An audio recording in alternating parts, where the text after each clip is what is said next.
जय श्री कृष्णा। कैसे हैं आप लोग फ्रेंड्स? आज की चर्चा जो है बेहद महत्वपूर्ण है। मोस्टली हम देखिए राहु की चर्चा तो डेली करते हैं, लेकिन केतु की चर्चा करने का सौभाग्य हमें बहुत कम मिलता है। जबकि केतु जो अगर हम कहें निगेटिविटी के मामले क्योंकि ये नेगेटिव प्लेनेट ही माने जाते हैं। अब नेगेटिव प्लेनेट क्यों माने जाते हैं, इसका भी एक कारण है। इस नेगेटिविटी को देखिए, क्योंकि जब कोई भी हो उसको दो हिस्सों में विभाजित कर दिया जाए, ऐसी स्थिति में उसके अंदर एक तड़प होती है। एक कहते हैं ना कि बहुत ज़्यादा चीज़ों के प्रति नकारात्मकता होती है। तड़पता हुआ क्या कर सकता है भाई? तो उस तड़प को उसे कहीं पर निकालने के लिए स्थान की आवश्यकता होती है। अब वही स्थान जिस भाव में राहु केतु निवास करते हैं होते हैं, वहाँ से संबंधित इनके जहाँ प्रभाव होते हैं वहाँ पर भी इनकी तड़प होती है, जो कि आपके लिए चीज़ों को निगेटिव रूप में कन्वर्ट कर देती है। फलतः हम काफ़ी ज़्यादा परेशान हो जाते हैं, क्योंकि भाई तड़पते हुए व्यक्ति के जब पास जाएंगे तो आप भी तो परेशान होंगे। तो यही चीज़ें देखिए ग्रहों के साथ भी होती हैं, क्योंकि मोस्टली राहु और केतु एक असुर के दो पार्ट हैं। जो विभाजित होने से सिर जो बना वो राहु बना, और जो धड़ बना वो केतु बना। राहु जो हैं वो सदैव आपके लिए निगेटिव करते हैं, ये बात तो सभी जानते हैं। लेकिन क्या आप ये जानते हैं केतु भी निगेटिव करते हैं, और केतु की निगेटिविटी जो होती है वो राहु से भी बड़ी होती है, क्योंकि केतु के पास प्रभाव ही बड़े वाले हैं, छोटे प्रभाव नहीं है। क्योंकि देखिए राहु की निगेटिविटी जो होती है वो आपको प्रारंभिक अवस्था से ही संकेत मिलने प्रारंभ हो जाते हैं कि ये कार्य आपके बाधित होंगे या नहीं बन पाएंगे। लेकिन केतु पहले से कोई संकेत नहीं देते हैं। लेकिन हाँ, केतु की जो निगेटिविटी होती है उसमें एक समाधान होता है, एक चीज़ों को मोड़ने की कला होती है। चीज़ों के साथ एक रास्ता प्लान बी तैयार करके आपको देते हैं केतु। यह चीज़ें जो होती हैं वो केतु की होती हैं। अब जब तड़पते हुए व्यक्ति, क्योंकि देखिए ये उत्तरा फाल्गुनी नक्षत्र से गोचर कर रहे हैं जो कि शुभ नक्षत्र है, लेकिन फिर भी तड़पते हुए केतु आपको पूर्ण प्रतिफल नहीं दे पा रहे थे। यहाँ देखिए हम सदैव आपको बताते हैं कि राहु की सप्तम दृष्टि से केतु बाधित होते हैं, लेकिन जितना सप्तम दृष्टि राहु की केतु को प्रभावित कर रही है, उतना ही केतु की सप्तम दृष्टि भी राहु को प्रभावित कर रही है। ये जो सूत्र इस समय पर हम लगाने जा रहे हैं, अब यहाँ पर देखिए केतु इस समय आपके सुख भाव में बैठे हुए हैं। केतु का सुख भाव में होना यहाँ पर आपके लिए काफ़ी लाभ की स्थितियों को नियंत्रित करने जा रहा है। किस तरीके से? क्योंकि जैसा कि हम सभी लोग जानते हैं, चंद्रमा के उदाहरण के तौर पर जिस सूत्र को यहाँ पर हमने आपके साथ साझा किया है, उसको चंद्रमा का केमद्रुम योग अगर आपने सुना हो, चंद्रमा पूर्णमासी के हैं, चंद्रमा पक्ष बल से मजबूत है, चंद्रमा डिग्री वाइज अच्छे हैं, चंद्रमा अंश बल से बलवान है, चंद्रमा गुरु की दृष्टि से दृष्ट है, लेकिन फिर भी चंद्रमा आपके लिए निगेटिव प्रभाव कारक हो जाते हैं, पाप प्रभावी हो जाते हैं।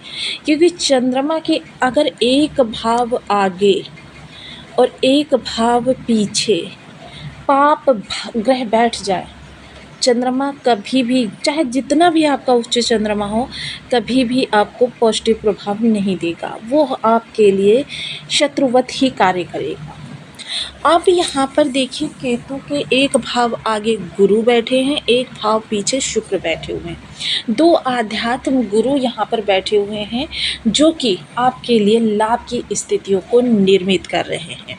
किस तरीके से? देखिए, क्योंकि सूर्य तो अभी राशि परिवर्तन करके मंगल और बुध के साथ युति बना लेंगे, लेकिन शुक्र और गुरु ये बहुत लाभ की स्थिति इस समय, क्योंकि केतु की तड़प को शांत करने के लिए यहाँ पर गुरु और गुरु यानी कि दो गुरु हैं। देखिए आध्यात्मिकता दोनों के पास है, एक के पास भौतिक प्रवृत्ति भी है, जिसका प्रभाव केतु पर पड़ेगा। क्योंकि आपने ये कभी नहीं सुना होगा कि केतु जो है राहुवत कार्य करते हैं, आपने सुना होगा केतु जो है गुरुवत कार्य करते हैं, या फिर ये सुना होगा केतु कुजवत कार्य करते हैं। देखिए ज्योतिष के जो लेखक हैं बहुत सारे जो है, उनमें आपने थोड़ा सा मतभेद देखा होगा।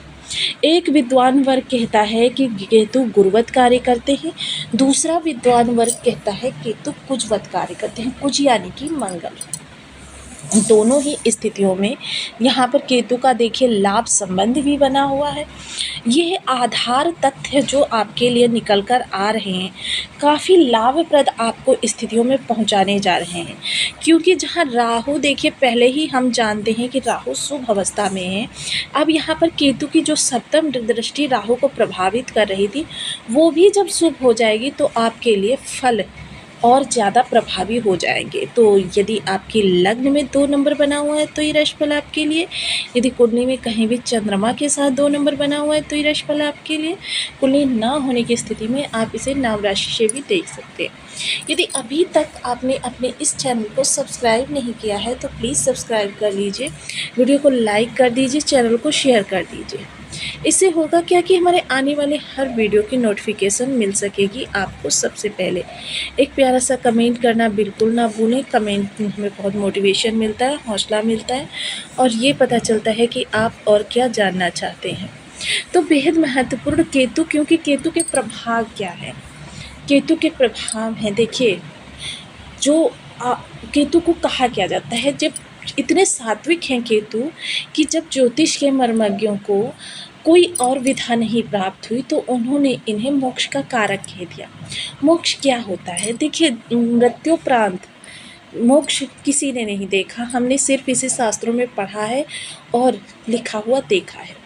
लेकिन जो ये जीवित अवस्था में मोक्ष होता है, ये परेशानियों से मुक्ति, उस अवस्था से मुक्ति जिस अवस्था के प्रति आप बहुत ज़्यादा सोचते हैं, विचारते हैं, चिंतन करते हैं, ऐसी अवस्थाओं से जब मुक्ति आपको मिलती है तो फिर आपके लिए देखिए इसे मोक्ष ही कहा जाएगा।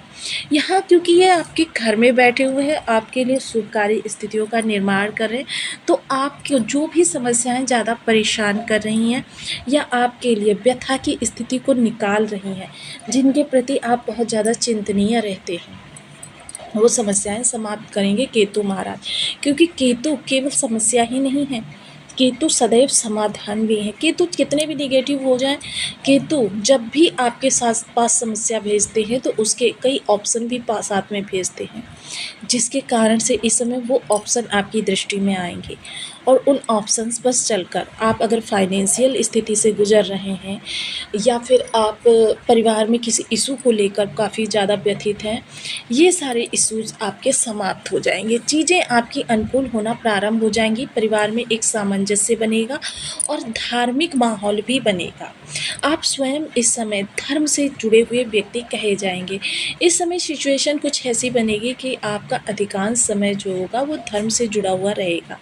अब देखिए इसका मतलब ये बिल्कुल मत निकाल लीजिएगा कि 24 घंटे बस आप कंठी और माला लेकर बैठे रहने वाले हैं, ऐसा कुछ भी नहीं है, बल्कि दिल से ईश्वर के प्रति श्रद्धा रखते हुए राजा जनक के समान आप कार्यों को करेंगे कि उदासीन भाव से, कि मतलब कर्तव्य समझकर, कर्तव्य का पालन करते हुए। और ये जो आपका इस समय पर कर्म होगा, ऐसे कर्मों को शास्त्र सदैव वंदनीय कर्म कहता है, तो ये वंदनीय कर्म होंगे आपके। अब केतु की पंचम दृष्टि जो जाएगी सीधे अष्टम भाव पर, ऐसी स्थिति में कुछ सीखना चाहते हैं, किसी चीज़ का मंथन कर रहे हैं, कोई परेशानी है बिजनेस की या आपके कार्य कारोबार की, उसमें इस समय आप गहन चिंतन करते हुए उसका वह समाधान ढूंढेंगे कि भविष्य में इस प्रकार की स्थितियां आपके सामने आए ही नहीं। वहीं अगर ज्योतिष से जुड़े हुए हैं, ऑकल्ट विज्ञान से जुड़े हुए हैं, तंत्र मंत्र से जुड़े हुए हैं या फिर रिसर्च फील्ड, इंटेलिजेंस डिपार्टमेंट या फिर कोई ऐसा कार्य कर रहे हैं जहाँ पर किसी चीज़ को, चाहे अपने कर्म को या स्वयं को गुप्त रख के कार्य किया जाता है, तो फिर यह समय आपके लिए स्वर्णिम है। कर्म स्थान की बात करें जहाँ पर राहु स्वयं बैठे हुए हैं, तो देखिए केतु के प्रभाव हो या राहु के, दोनों ही अचानक का प्रभाव लेकर रखते हैं और दोनों ही रहस्य को बनाकर रखते हैं।